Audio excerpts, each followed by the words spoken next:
తెలుగు జాతి సౌర పరాక్రమాలను, తెలుగు జాతి గొప్పదనాన్ని మా తెలుగు తల్లి మల్లెపూదండ పాటలో తెలియజేసిన గొప్ప సాహితీవేత్త శంకరంబాడి సుందరాచార్యులని రాయలసీమ రంగస్థలి చైర్మన్ గుండాల గోపీనాథ్ రెడ్డి అన్నారు.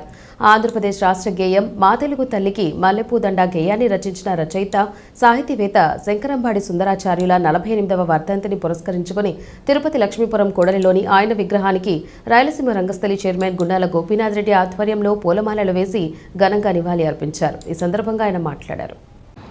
మా తెలుగు తల్లికి మల్లెపూదండ గేయ రచయిత, ప్రసన్న కవి శంకరంబాడి సుందరాచార్యులు గారి వర్ధంతి సందర్భంగా ఈరోజు రాయలసీమ రంగస్థలి అలాగే తిరుపతిలో ప్రతి శనివారం గోవిందనామాలు స్మరిస్తూ నగర సంకీర్తన మండలి సభ్యుల చేత ఈరోజు శంకరంబాడి విగ్రహానికి పుష్పాలంకరణ చేసి ఘన నివాళి అర్పించాము. ముఖ్యంగా శంకరంబాడి సుందరాచార్యులు గారు మన తిరుపతి వాసి కావడం మనకు ఎంతో సంతోషదాయకము. ఈ వెంకటేశ్వర విశ్వవిద్యాలయం వారు ఆయనకు ప్రసన్న కవి బిరుదుతో సత్కరించారు. అలాంటి మహనీయుడు శంకరంబాడి సుందరాచార్యులు గారు. ఇక్కడ మన ఫ్లైఓవర్కు ముందుగా ఈ సర్కిల్లో శంకరంబాడి సుందరాచార్య గారి విగ్రహము ఉండింది. అప్పుడు చుట్టుపక్కల స్పీకర్లు పెట్టి ఉదయం పూట సుప్రభాతం, మా తెలుగు తల్లి మల్లెపూదండ గేయాల్ని మనకు వినిపించేవారు.